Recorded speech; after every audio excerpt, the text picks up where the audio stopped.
Hola, ¿qué tal? ¿Cómo están? Este es el tercer flujo de información que vamos a ver en lo que respecta al dogma central de la biología molecular. Recordemos nada más que en esta sección vamos a revisar tres flujos de información fundamentalmente, aunque no son los únicos, ya que recordemos que hay flujos de información permitidos y hay flujos de información prohibidos. Estos son los comunes. Entonces tenemos el flujo de DNA a DNA, que se llama replicación, de DNA a RNA, que es la transcripción, y ahora vamos a ver el que es de RNA a proteínas, que es la traducción. ¿Okay? Entonces simplemente recordar que en este paso vamos a necesitar de algunos tipos particulares de RNA. En este paso es indispensable tener los tres tipos principales de RNA: el RNA ribosomal, el RNA mensajero y el RNA de transferencia. Entonces, aquí es donde emerge una propiedad interesante. Habíamos visto que en la transcripción pasábamos la información de un ácido nucleico, que es el DNA, a otro ácido nucleico, que es el RNA. Le llamábamos transcripción porque lo que estábamos haciendo era transcribir el mensaje de la cadena que tiene la información, en la cadena codificante del DNA, a un RNA. Ese RNA podría ser un RNA ribosomal, un RNA mensajero o un RNA de transferencia. Y teníamos además otros tipos de RNAs como los microRNAs, etc. Okay, entonces ahora vamos a pasar de un lenguaje de ácidos nucleicos a un lenguaje de proteínas, a un lenguaje de aminoácidos. Es decir, ahora sí vamos a pasar de un tipo de biomolécula a otro. Es por eso que este proceso se llama traducción. Necesitamos traducir de la información que viene de un tipo de biomolécula a la información de otro tipo de biomolécula. ¿Okay? Entonces, simplemente para hacer el brevario histórico, cuando se estaban buscando cuáles eran, digamos, las reglas de traducción, se sabía que era posible que se pudiera interpretar el orden en el cual estaban los nucleótidos en el ácido nucleico al orden en el cual estaban los aminoácidos en la proteína. Sin embargo, la relación no era 1 a 1, es decir, no era un nucleótido por aminoácido. Había otras opciones, que fueran 2 nucleótidos por aminoácido o que fueran 3 nucleótidos por aminoácido. En este ejercicio mental que está aquí, estamos explicando, por ejemplo, si fuera un nucleótido por aminoácido, prácticamente solo podríamos tener 4 aminoácidos, y sabemos que en las proteínas tenemos 20 diferentes aminoácidos. Entonces no podía ser la estequiometría un nucleótido, un aminoácido. Si pusiéramos, o si fueran 2 nucleótidos que codifiquen para un aminoácido, entonces tendríamos hasta 10 posibilidades, ya que lo que haríamos es que si tenemos 4 nucleótidos en la primera posición y 4 nucleótidos en la segunda posición, elevamos 4 al cuadrado y nos da 16 posibles opciones. Sabemos que son 20 los aminoácidos, entonces tenían que ser 3. Si tenemos 3 nucleótidos, tendríamos el número de posibilidades equivalente a 4 elevado a la 3, es decir, al cubo. Es 4 por 4 por 4, y tenemos 64 posibilidades. Entonces ya nos alcanzaba para tener 20 aminoácidos, y se pasaba bastante, ¿cierto? Bueno, ¿cómo fue experimentalmente la búsqueda de este lenguaje de codificación, que posteriormente fue llamado el código genético? Pues bueno, lo que se podía hacer era sintetizar de manera artificial, o al menos fuera de la célula, digamos, diferentes tipos de RNAs mensajeros que tuvieran, por ejemplo, un único nucleótido en toda su secuencia, ¿no? Entonces, por ejemplo, podríamos tener un poli-U, poliuracilo, un poli-A o un poli-C. Y se veía ese mensajero qué tipo de proteína generaba. Era evidente, por ejemplo, que si teníamos una secuencia homogénea en el ácido nucleico, pues tendríamos una secuencia homogénea en la proteína. Entonces, el poli-U generaba un polipéptido de fenilalanina, el poli-A generaba un polipéptido de lisina y el poli-C generaba un polipéptido de prolina. Entonces era relativamente fácil decir que 3 U's equivalían a una fenilalanina. 3 A's equivalían a una lisina y 3 C's a una prolina. La asignación en este caso era relativamente fácil, pero solo lo podríamos hacer para poli-U, poli-A, poli-C y poli-G. Lo que se hizo posteriormente pues fue tratar de hacer RNAs mensajeros sintéticos que tuvieran diferentes secuencias y tratar de buscar o tratar de interpretar cuáles son las secuencias de aminoácidos provenientes de la traducción de esos mensajeros. Con este ejercicio se pudieron hacer o ir elucidando cuáles son las equivalencias entre nucleótidos y aminoácidos. Y es así como aparece el código genético. Entonces, el código genético nos dice que 3 nucleótidos en el DNA de la cadena codificante o en el RNA mensajero van a ser traducidos a un aminoácido. Entonces, por ejemplo, aquí tenemos que 3 uracilos van a traducirse en una fenilalanina, que un UUA va a ser una leucina, que un UCU va a ser una serina, que un UAU va a ser una tirosina, etc. Entonces, recordemos que al tener 3 posiciones tenemos hasta 64 posibles combinaciones de estos tripletes, que ahora le vamos a dar un nombre más. Estos tripletes también los podemos llamar codones, y es la unidad de información que tiene una equivalencia en el lenguaje de los aminoácidos. Entonces el código genético no es más que esta tabla en donde nos dice qué nucleótido tenemos en la primera posición, en la segunda posición y en la tercera posición, y a qué aminoácidos equivale en el lenguaje de las proteínas. Es prácticamente nuestro diccionario para traducir del lenguaje de ácidos nucleicos al lenguaje de proteínas. Y este código va a tener 4 propiedades fundamentales. La primera de ellas es que está organizado en triplete o codones, que es lo que acabamos de mencionar, es decir, 3 nucleótidos equivalen a un aminoácido. No tenemos unidades menores, es decir, 2 nucleótidos no tendrían ningún sentido en la interpretación en el lenguaje de aminoácidos. La segunda propiedad sería que el código genético es degenerado. Es degenerado o redundante, lo que quiere decir es que existen más tripletes o codones que aminoácidos. Sabemos, y ya hicimos el cálculo, de que con 3 posiciones distintas tenemos hasta 64 posibles nucleótidos. Por lo tanto, hay más nucleótidos que aminoácidos, porque aminoácidos solo hay 20. Si volvemos al cuadro, vemos que algunos tripletes o codones codifican, por ejemplo, para el mismo aminoácido. Veamos el caso de la prolina. La prolina puede ser codificada por CCU, CCC, CCA o CCG. Cualquiera de estos tripletes o codones codifica para el mismo aminoácido. Eso quiere decir que es redundante. Redundante y degenerado. Son dos palabras que me están hablando de la misma propiedad. En este caso, redundancia, que algo sea redundante y degenerado en realidad son cosas casi opuestas, pero en este contexto, en este escenario, se refieren a la misma propiedad. Puedo tener tripletes degenerados que den al mismo aminoácido, y puedo tener redundancia en los tripletes que den al mismo aminoácido. Después dice aquí que la tercera propiedad es que el código genético es no solapado y sin superposiciones.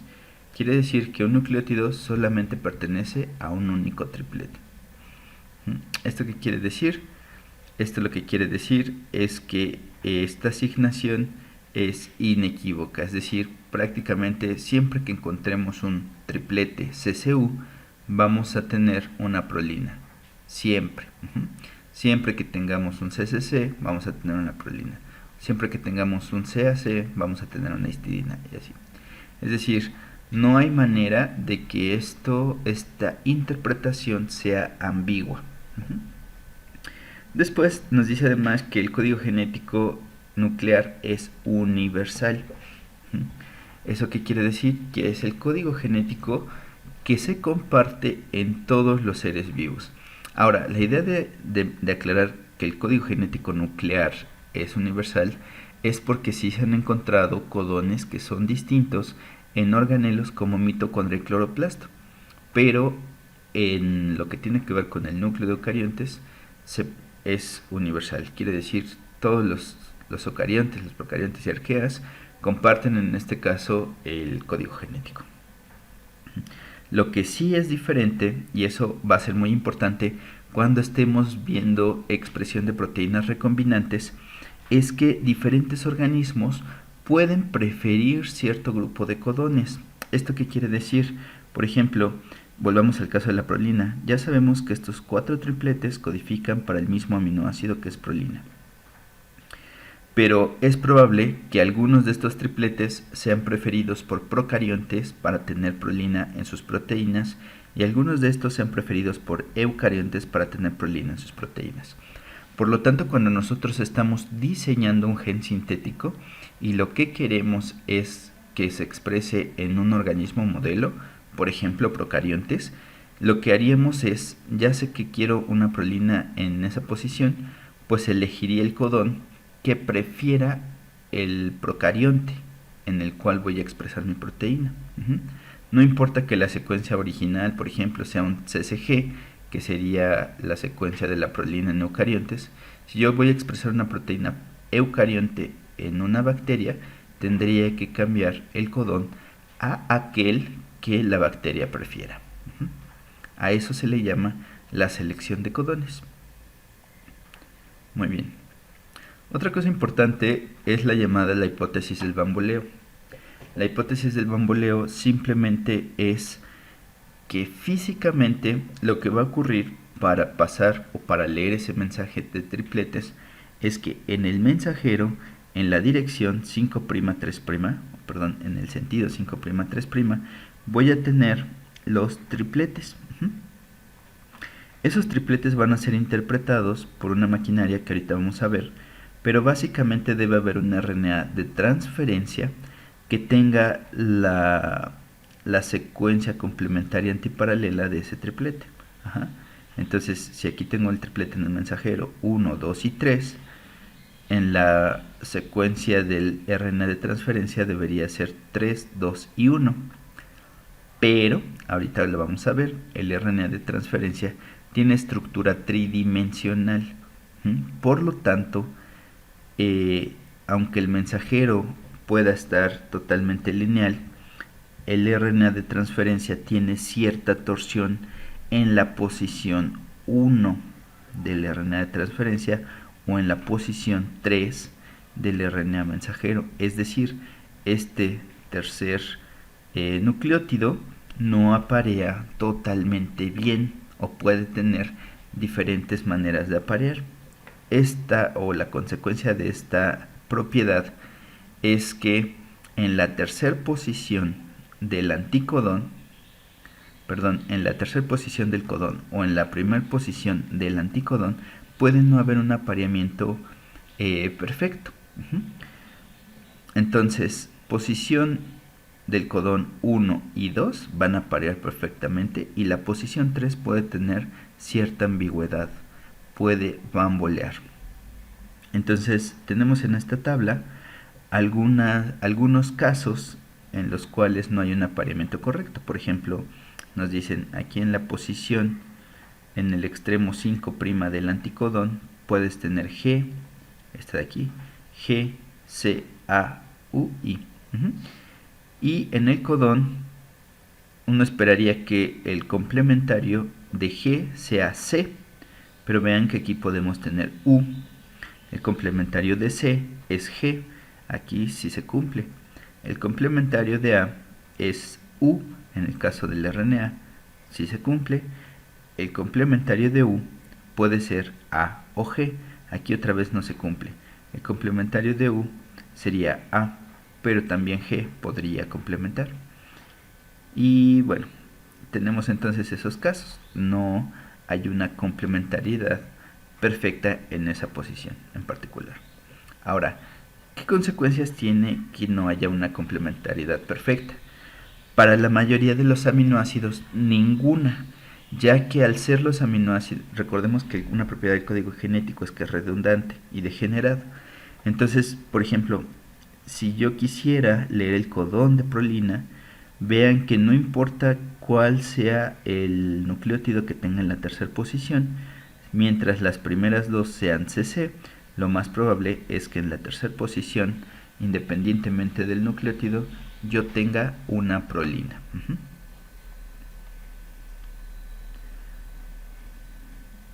Bueno, corrimiento del marco de lectura. Había varios tipos de mutaciones. Unas de ellas eran las de lesiones. ¿Qué pasaba cuando perdemos nucleótidos en nuestra secuencia del DNA codificante o en nuestro RNA mensajero? Entonces, aquí lo que tenemos es un RNA mensajero con su correspondiente secuencia de aminoácidos. Entonces nos dice AUG es metionina, CCU es prolina, GU es valina, etc. Hasta están separados por tripletes y por aminoácidos. ¿Qué pasa en el caso de las deleciones? Si quitamos uno de los nucleótidos, estarían de acuerdo que todo este que llamamos el marco de lectura se recorrería en una posición. Y si agregamos un nucleótido, es decir, si agregamos por aquí un nucleótido más, entonces pasaría el mismo efecto, recorreríamos todo el marco de lectura. Vamos a ver un ejemplo. ¿Qué pasa si yo agrego un aminoácido, un ácido nucleico, un nucleótido en esta posición? Entonces tengo AUG, en mi proteína va a haber una metionina, CCU, en mi proteína va a haber una prolina, pero aquí, vean, en el aminoácido 3, que es la valina, había un codón GUU. Si yo agrego una G adicional, ahora el siguiente nucleótido va a ser GGU. Y el siguiente nucleótido, el siguiente codón va a ser, en la secuencia original era AAG, ahora va a ser UAA. Y resulta que este codón es un codón que no tiene sentido, es decir, no tiene un equivalente en aminoácidos, es un codón de stop. Entonces vean que la consecuencia de agregar un solo nucleótido es el corrimiento del marco de lectura y por lo tanto que se lean, digamos, los nucleótidos de una manera distinta, los codones de una manera distinta, y en consecuencia esto genere un paro prematuro de la síntesis de proteína. Veamos qué pasa si agrego 2 en la misma posición. Entonces AUG sigue siendo metionina, CCU sigue siendo prolina, pero ahora agregué 2 Gs de este lado. Si agrego 2 Gs de este lado, entonces ya recorrí mi marco de lectura en 2 posiciones. Mi siguiente codón va a ser GGG, que codifica para una glicina.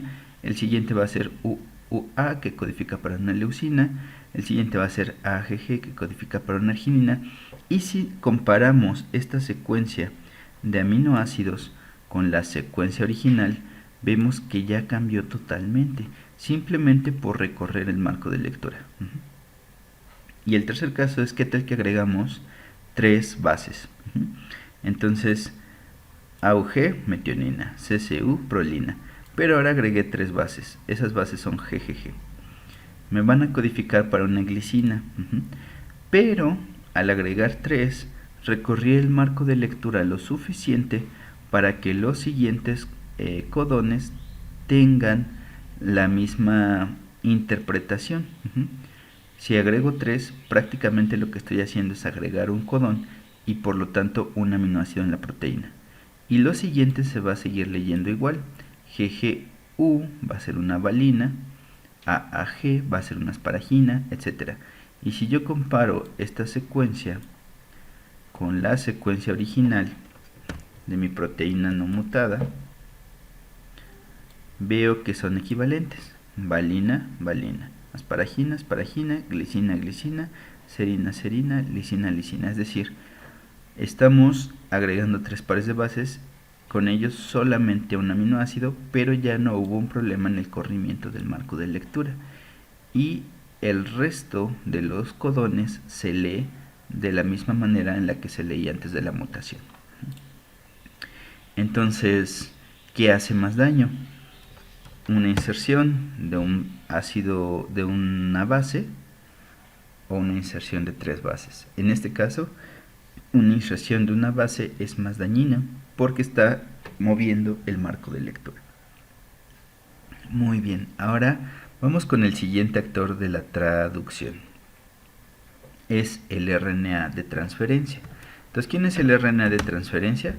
Es nuevamente un tipo de RNA, pero este RNA tiene ciertas características. Entonces, simplemente recordemos, cuando sale un RNA de la RNA polimerasa, ese RNA puede tener un procesamiento post-transcripcional. Si estamos hablando de la RNA polimerasa, estamos hablando de la transcripción. Después de la transcripción puede ser editado. ¿Cuáles son las ediciones que sufre un RNA de transferencia? Vamos a remarcar aquí al menos 2. Una de ellas es que en su extremo 3'OH va a agregarse una secuencia CCA. Esta secuencia CCA es común para todos los RNAs de transferencia. Entonces se agrega la secuencia CCA. La siguiente modificación es que va a adquirir un plegamiento tridimensional. Recordemos que el RNA tenía una propiedad.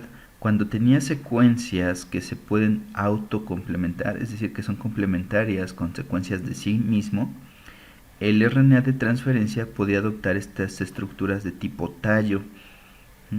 Tallo asa le llamamos. Aquí tenemos una estructura de tallo porque aquí hay complementariedad en sus secuencias, y aquí una estructura de asa donde no la hay.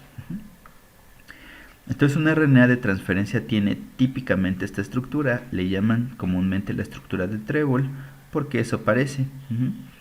Pero en 3 dimensiones, la estructura pues más bien tiene, en 3 dimensiones tiene un arreglo como de este estilo, algo parecido a una L. En esta estructura vemos que hay secuencias complementarias, vemos que está el extremo CCA en el 3'OH, y vemos por acá los loops, estos loops que están aquí en diferentes colores. Aquí nos dice, tenemos un loop de 7 nucleótidos en morado, es este que se ve acá. Tenemos un loop de 7 nucleótidos en azul, es este que se ve acá. En este loop de 7 nucleótidos en azul es en donde está el anticodón, es decir, la secuencia de nucleótidos que va a ser complementaria con un triplete en el RNA mensajero o con un codón. Como es la secuencia complementaria al codón, se llama anticodón. Y vean que debido a esta torsión o a este plegamiento tridimensional es que ocurre el bamboleo, es decir, que no hay una complementariedad perfecta entre el anticodón y el codón. ¿Qué es lo que tiene que ocurrir para que inicie la traducción? El RNA de transferencia, además de tener la secuencia complementaria a cada codón o triplete, debe tener por otro lado un aminoácido al que va a acarrear. Es decir, el RNA de transferencia es, digamos, el adaptador que por un lado reconoce el mensajero y por otro lado reconoce un aminoácido de manera específica. Vean cuán importante es que el RNA de transferencia no se equivoque en esta tarea, es decir, que el aminoácido que acarree sea el que según mi código genético debería acarrear dado su anticodón. Ok, en el inicio de la traducción hay un proceso llamado activación de aminoácidos. Es decir, se sintetizan los aminoácidos, si recuerdan sus clases de metabolismo, vienen de intermediarios alfa-cetoácidos del ciclo de Krebs, sufren diferentes modificaciones y tenemos al final este tipo de estructuras. Es muy fácil reconocer la estructura general de un aminoácido. Tenemos un carbono unido a un nitrógeno, perdón, a un grupo amino y unido a un grupo carboxilo, un hidrógeno, y de este lado tenemos el grupo R, que puede ser un sustituyente, que es un sustituyente que pueden ser 20 diferentes cosas. Esto es lo que le da la identidad al aminoácido. Ahora, el aminoácido tiene que unirse de manera covalente a un AMP. ¿De dónde viene el AMP? Pues del ATP. Entonces tenemos este ATP. Para que se vuelva AMP necesitamos quitarle 2 fosfatos. Entonces le quitamos 2 fosfatos, me queda adenosín monofosfato, y eso se une de manera covalente al aminoácido. A esto le llamamos la activación del aminoácido, y para activar el aminoácido tuvimos que hidrolizar un ATP. Es decir, este proceso es ATP dependiente. Ahora, el aminoácido activado se tiene que unir de manera covalente a su respectivo RNA de transferencia. Entonces tenemos aquí el RNA de transferencia. Recordemos, aquí nos ponen en el extremo OH libre. Recordemos que tenía el RNA de transferencia una modificación, y es una secuencia CCA. En esa secuencia CCA se va a unir el aminoácido de manera covalente, y aquí es donde se libera el AMP. Entonces el AMP se libera y el aminoácido se une al RNA de transferencia. Entonces ya tenemos una RNA de transferencia que por un lado tiene un anticodón y por otro un aminoácido. ¿Quién lleva a cabo esta reacción? Las enzimas que catalizan esto se llaman aminoacil-tRNA sintetasas. Y hay al menos una aminoacil-tRNA sintetasa para cada tipo distinto de aminoácido. Entonces, por ejemplo, podemos tener, si fuera la aminoacil-tRNA sintetasa de la prolina, se llamaría prolil-tRNA sintetasa. Si fuera la sintetasa de la asparagina, se llamaría asparaginil-tRNA sintetasa. Y así pueden hacer el ejercicio con el resto de los aminoácidos. Entonces, el rol de las aminoacil-tRNA sintetasas es reconocer específicamente el aminoácido en uno de sus sitios de unión, reconocer el ATP para activar el aminoácido dentro de su sitio activo, reconoce el ATP, hidroliza el ATP, se libera el pirofosfato, y además tiene que reconocer el tRNA que tenga el anticodón, que es el asignado según el código genético para este aminoácido. Entonces prácticamente el RNA de transferencia es quien tiene que hacer la asignación anticodón-aminoácido. Es una enzima de tipo alostérico. Perdón, sí, las aminoacil-tRNA sintetasas son alostéricas porque, por un lado, en un sitio de unión tienen que reconocer el anticodón del tRNA, y en otro sitio de unión tienen que reconocer el aminoácido, y de tal manera que este sitio y este sitio estén conectados a través de la estructura interna de la enzima, y pueda haber una asignación inequívoca de ese tRNA con su aminoácido. Ok, las aminoacil-tRNA sintetasas con el aminoácido, con el ATP, pues aquí está la parte de la activación. La aminoacil-tRNA sintetasa en uno de sus sitios va a reconocer el aminoácido, en otro de sus sitios al ATP, y va a activar el aminoácido. Después va a reconocer el RNA de transferencia o tRNA, que ya sabemos que tiene una secuencia CCA al final, y ahí es donde va a pegar el aminoácido. Ahora, lo que nos muestra este esquema es que el aminoácido puede estar unido en el OH del carbono 2 del azúcar, de la adenina final, la adenina que tiene en el extremo el tRNA. Si une el aminoácido en el OH del carbono 2, es un aminoacil-tRNA sintetasa de clase 1, y si une el aminoácido en el OH del carbono 3, es un aminoacil-tRNA sintetasa de clase 2. Eso nada más es una particularidad. Ese detalle solo es relevante en algunas ocasiones. Pero bueno, lo que sí reconocemos todos como la estrella de este proceso es al ribosoma. El ribosoma es una estructura, es una macromolécula que está compuesta por una serie de ácidos nucleicos, que es RNA ribosomal, y una serie de proteínas. Pero son tantos fragmentos de RNA y tantas proteínas las que forman parte del ribosoma, que en sí, para fines prácticos, solamente distinguimos dos grandes subunidades de este complejo molecular. En términos coloquiales le llamamos la subunidad grande y la subunidad chica del ribosoma. Entonces vamos a ver la comparación entre el ribosoma procarionte y eucarionte. Entonces, en procariontes tenemos una subunidad grande y una subunidad chica. En este esquema nos dicen que la subunidad grande tiene tiene varios tipos de RNA ribosomal, como el 23S o el 5S, pero además tiene 31 proteínas distintas. Entonces recordemos, el ribosoma pues, es una macromolécula compuesta por proteínas y RNA ribosomal. La subunidad chica tiene 21 proteínas y tiene una RNA 16S. Okay. ¿Qué son estas unidades S? Las unidades S son las unidades Svedberg y se refieren a una caracterización experimental que clasifica a las macromoléculas según su coeficiente de sedimentación.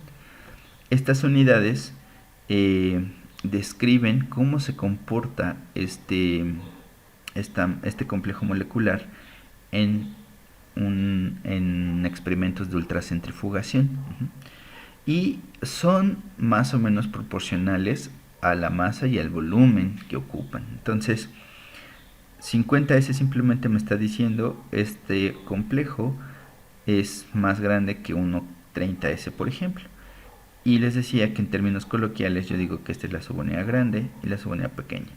Ambas se tienen que unir para formar el ribosoma completo. Lo que viene es relativamente fácil.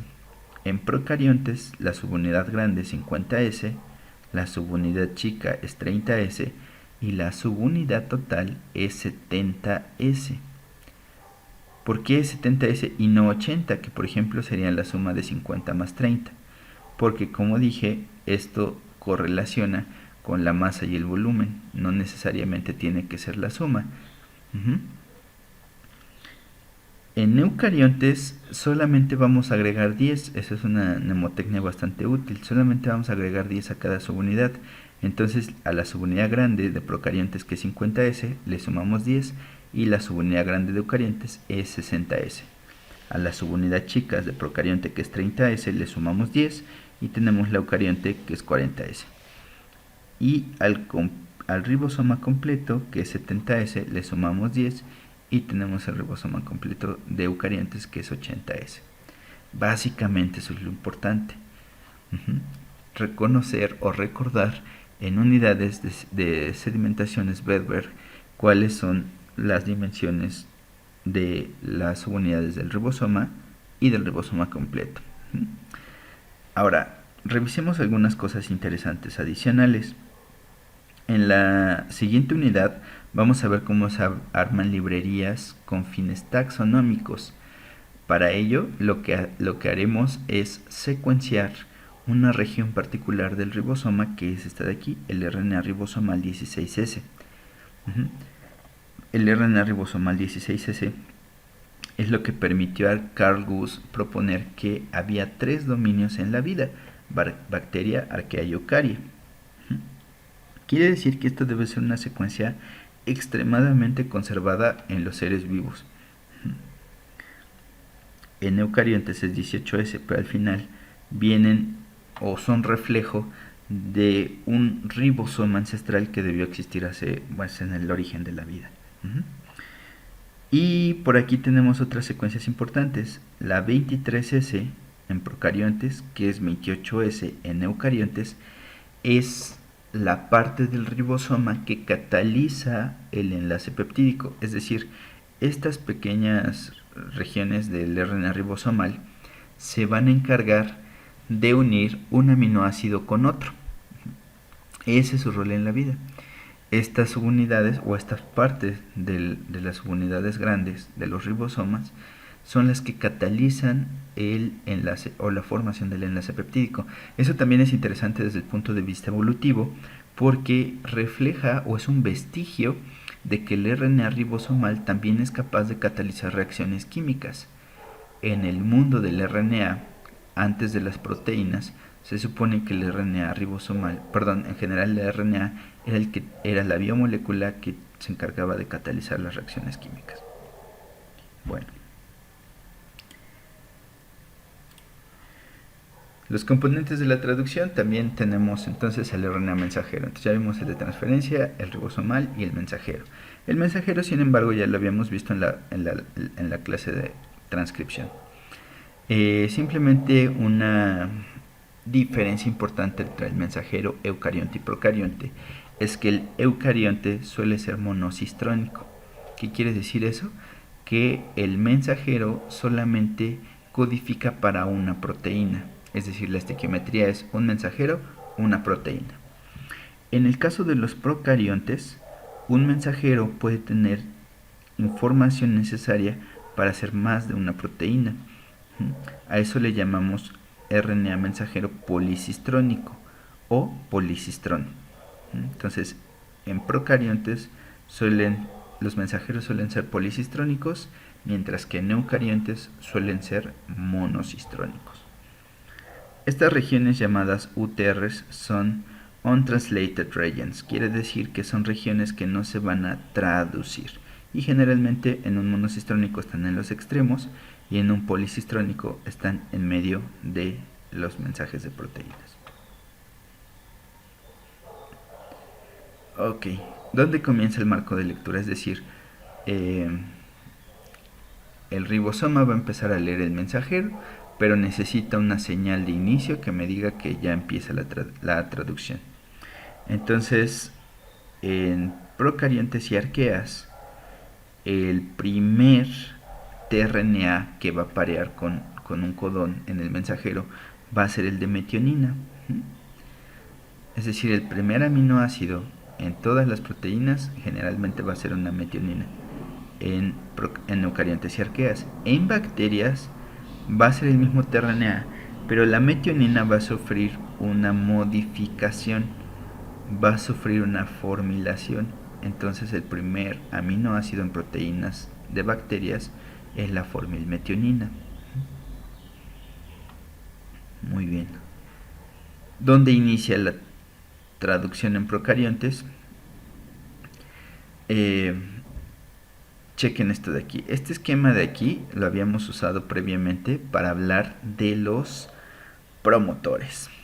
Recordemos que un promotor era una secuencia que estaba río arriba del codón de inicio y que tenía cierta función en ser reconocida por la RNA polimerasa para empezar la transcripción. Esto ya es el mensajero, pero el mensajero es una copia, recordemos, de la cadena codificante del DNA. Entonces en el mensajero tiene que estar la posición 1, que es el sitio de inicio de la transcripción, bueno, el primer codón que se va a interpretar.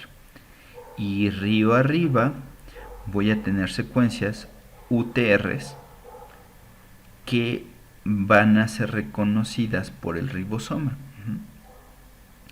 Esta secuencia en particular, que también es una secuencia consenso, se llama Shine-Dalgarno y es una secuencia ojo, del RNA mensajero que va a tener una complementaria en el RNA ribosomal. Entonces, muchos alumnos se han confundido aquí pensando que esta secuencia Shane-Dalgarno es del ribosoma. No, secuencia Shane-Dalgarno es del mensajero, pero es complementaria a una secuencia del ribosoma.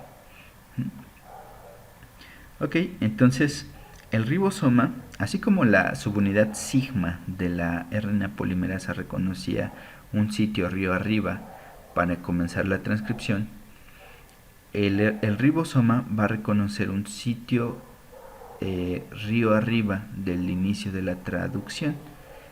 Ese sitio va a ser la secuencia Shane-Dalgarno. ¿Cómo la va a reconocer? Pues se va a parear. Recordemos que el ribosoma también es una RNA. Entonces se aparea el ribosoma con la secuencia Shane-Dalgarno y ahí es donde va a comenzar la traducción.